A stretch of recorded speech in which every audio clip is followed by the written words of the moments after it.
No era solo un caso de corrupción, era la tormenta perfecta, contratos inflados, empresas fantasma y millones moviéndose en plena emergencia sanitaria. La Guardia Civil y la UCO destaparon una trama donde políticos, empresarios y asesores se cruzaban en un entramado de fraude con las mascarillas. Los nombres: Ábalos, Aldama y un intermediario conocido como Koldo. Tres piezas clave de un escándalo que ha sacudido la confianza en las instituciones. Hoy repasamos cómo se gestó la red, cómo la Guardia Civil decidió romper el muro del silencio y qué hay detrás del caso real que ha marcado a toda una generación. Quédate hasta el final, porque te vas a quedar de piedra al descubrir cómo se desarticuló uno de los mayores fraudes de la era COVID. Suscríbete y activa la campana. Todo comenzó con una llamada y nadie volvió a dormir igual. La pandemia había colapsado a España. Las noticias abrían cada día con cifras de muertos, hospitales saturados y profesionales sanitarios rogando por equipos de protección. El miedo se notaba en las calles vacías, las miradas de reojo y el sonido constante de ambulancias cruzando ciudades silenciosas. El gobierno aprobó compras urgentes, aceleró contratos y puso en marcha una maquinaria nunca antes activada a esta escala. Pero detrás de la urgencia nació el caldo perfecto para la corrupción. La UCO veía desde la sombra la otra cara de la tragedia. Los primeros indicios llegaron tras denuncias anónimas de funcionarios agotados por el ritmo y la presión, relatos de compras sin licitación, empresas sin experiencia y facturas que se modificaban 2-3 veces antes de ser pagadas. Una empleada del Instituto Nacional de Salud compartió en voz baja con un agente: aquí nadie pregunta, solo se paga. Si protestas, te apartan. El equipo central de la Guardia Civil activó el protocolo de crisis. Esto no se parece a ningún caso antiguo. Hay dinero saliendo por todas partes y nadie lo vigila realmente, dijo el capitán Lobo en la primera reunión, grabada en actas. Un grupo de agentes empezó a cruzar datos, horarios y movimientos bancarios. Cada hoja de cálculo era un paisaje de números rojos y contradicciones. En poco tiempo, las sospechas crecieron con fuerza. Movimientos de millones de euros a cuentas recién abiertas, empresas administradas por testaferros sin domicilio real y contratos de importación de mascarillas que ninguna aduana podía certificar. Fue entonces cuando surgieron los tres nombres clave: José Luis Ábalos, ocupando uno de los ministerios más calientes de la pandemia; Manuel Aldama, un empresario con fama de oportunista, capaz de reinventar sus negocios a la velocidad del dinero público; y en el centro del engranaje, Koldo, el hombre sombra, el intermediario tranquilo que parecía estar al tanto de todo, capaz de mover influencias y silencios con una sola llamada. Nada de esto salía en los periódicos. Por semanas, la prensa solo reflejaba caos y política. Pero bajo la superficie, la UCO tejía su propia red, agentes dedicados a seguir cadenas de emails, rastrear los horarios de las transferencias y cruzar agendas de reuniones, incluso durante los días de máximo confinamiento. Una tarde gris, dos investigadores revisan una conversación interceptada. Los paquetes salen mañana, águilas listas. Las águilas eran mascarillas, los paquetes, transferencias urgentes que evitaban auditoría. El código era simple, pero letal para quien supiera descifrarlo. A partir de ahí, cada día era una carrera contra el tiempo. Koldo, siempre a mitad de camino entre administraciones, mediaba acuerdos en hoteles que mantenían las luces apagadas. Aldama gestionaba con sigilo la creación de sociedades interpuestas, firmando ante notarios sin dejar rastro evidente. Ábalos, rodeado de asesores y cargos de confianza, multiplicaba reuniones a puerta cerrada con los nombres más repetidos de la trama. La UCO no solo miraba desde fuera, lograron infiltrar a un agente en el entorno empresarial de Aldama. La agente Julia, experta en finanzas, relató después: nunca he visto tal rapidez en mover papeles y dinero. Firmaban, transferían y desaparecían la sociedad en menos de 2 semanas. Todo era vértigo, todo era urgencia. Mientras tanto, otro equipo seguía los pasos de Koldo. Un hombre siempre vestido igual, con un coche oficial que cambiaba de matrícula cada 15 días. En sus escuchas imperaba la calma. No pasa nada, esto es por la salud del pueblo. Lo importante es que nunca nos pillen juntos. El ambiente político era de máxima tensión. Las divisiones internas entre partidos impedían aclarar los hechos. Mientras la oposición pedía comisiones y explicaciones, los responsables del caso preferían el silencio y el despacho cerrado. La presión social también aumentaba. En los barrios más afectados, la falta de mascarillas provocaba protestas y concentración de vecinos reclamando transparencia.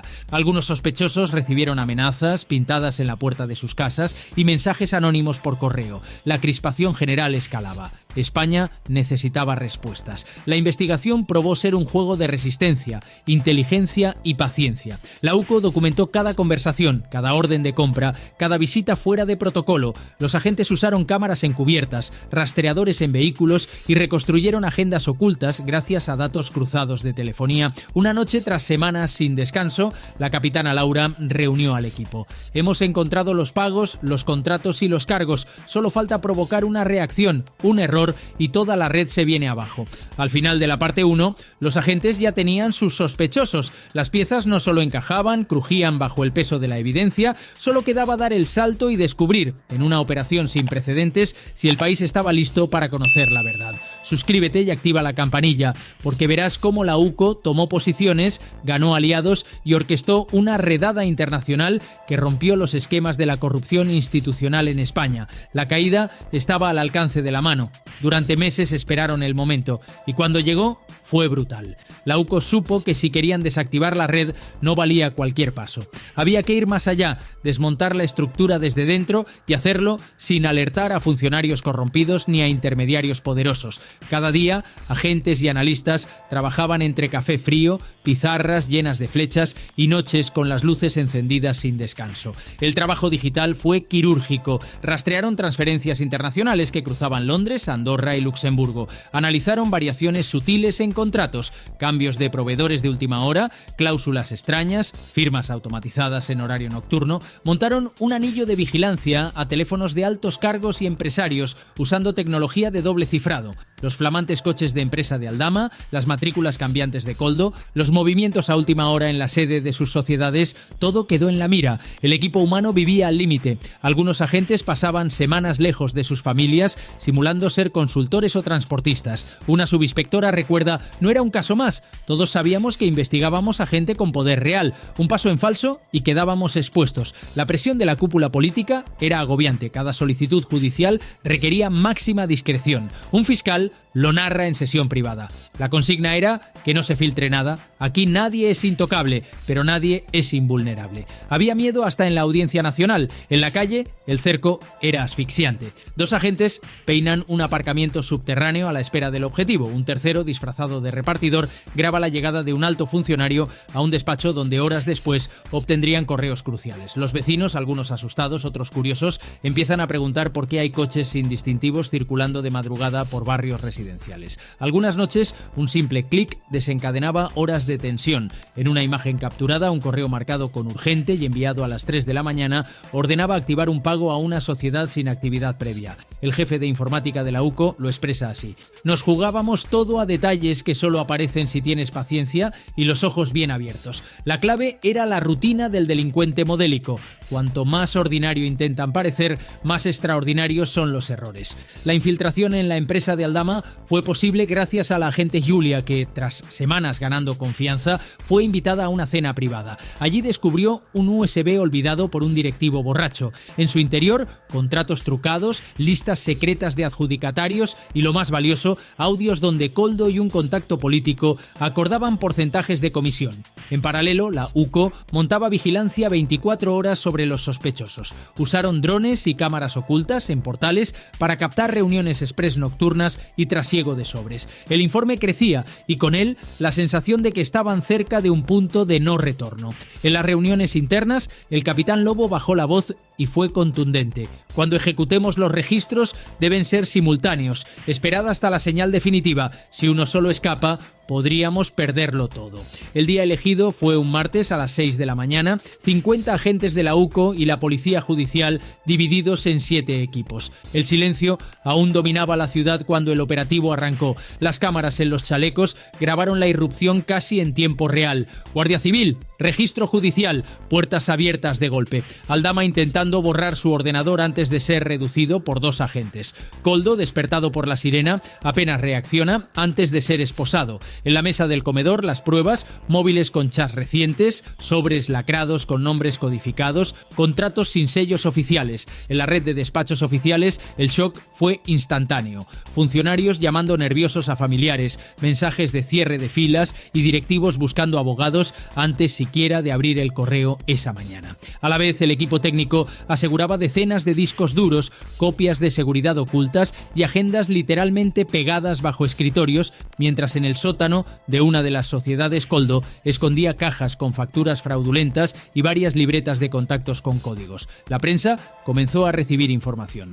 Registradas 13 sedes vinculadas al caso Mascarillas. En programas de radio, expertos explicaban la gravedad de los cargos y la dimensión del golpe judicial. Redes sociales encendidas, memes, indignación, apoyo a la Guardia Civil y miedo en otros círculos. En la central de la UCO, un analista joven mira una pantalla que resume todo el caso y murmura: son millones robados. Pero más aún, es la confianza que se esfuma. A su lado, el capitán responde: la gente necesita saber que la justicia aún vale la pena. El operativo dura 8 largas horas. Se recogen pruebas que ocupan 3 furgonetas. El listado de implicados crece conforme caen los filtros. Los partícipes más listos intentan cooperar para reducir condena. Otros callan sabiendo que perderán mucho más en lo público que en lo penal. El último registro termina al caer la noche. Los líderes del caso reposan en calabozos. Las pruebas, custodiadas y selladas, esperan el análisis forense y la presentación al juez. Un silencio tenso recorre las instituciones esa noche.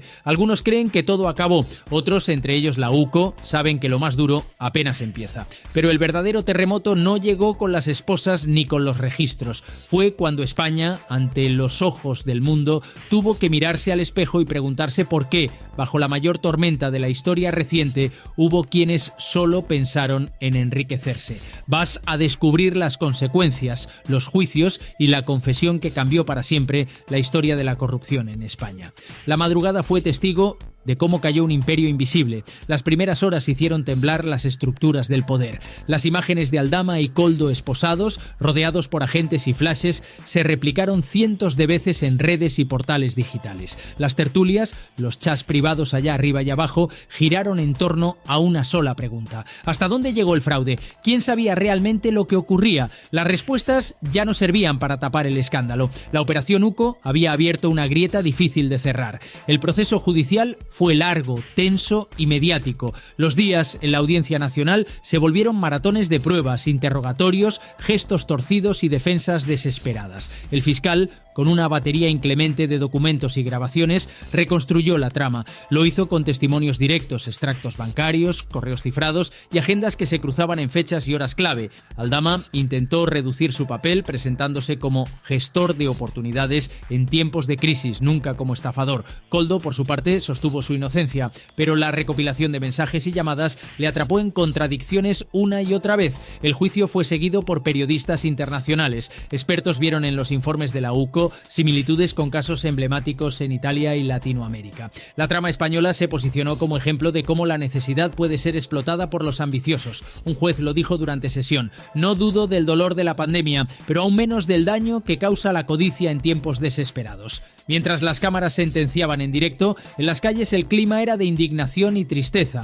Padres y madres que nunca recibieron mascarillas baratas contaban sus historias en televisión. Personal sanitario alzaba la voz. El dinero robado era nuestra protección. Cada euro era una posibilidad de salvar vidas. Las consecuencias políticas no se hicieron esperar. Comisiones de investigación en el Congreso, auditorías públicas y una catarata de reformas legales para blindar compras de urgencia. El propio presidente apoyó medidas nunca vistas: mandatos de transparencia digital en tiempo real, juntas ciudadanas públicas y penalizaciones automáticas a administraciones que eludan controles. Partidos rivales exigieron cabezas y dimisiones, mientras algunos portavoces intentaban convencer de que España no es corrupta, solo algunos corrompieron España. En lo institucional, la crisis dejó huellas. Algunos cargos intermedios se retiraron para siempre, otros, sancionados y apartados, apenas pudieron salvar el perfil más bajo. Una funcionaria de segunda línea, escribió en una carta pública: hice lo que me ordenaron, pero no lo que consideré justo. Nunca entendí cómo alguien convierte la miseria en su oportunidad de oro.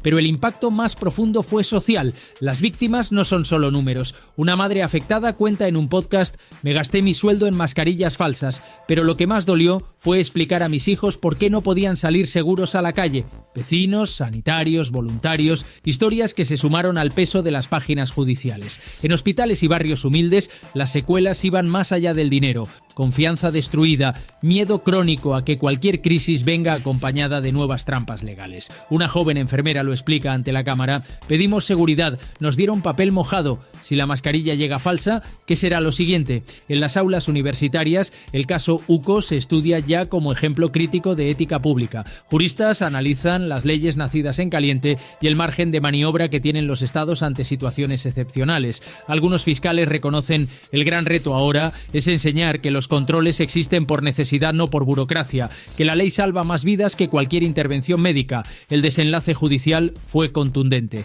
Aldama, Koldo y varios funcionarios condenados por fraude, malversación y asociación ilícita. Las penas ejemplares. Millones recuperados, aunque nunca suficientes frente al daño causado. Las empresas pantalla disueltas, los activos congelados y los implicados apartados sine die de la función pública. El director de la UCO, en entrevista para el cierre del documental, deja una reflexión: jamás olvidaremos aquellas noches. Dormimos en oficinas, comimos lo que pudimos y vimos cómo la desesperación engendraba monstruos. Pero también aprendimos que siempre quedan héroes anónimos dispuestos a no rendirse.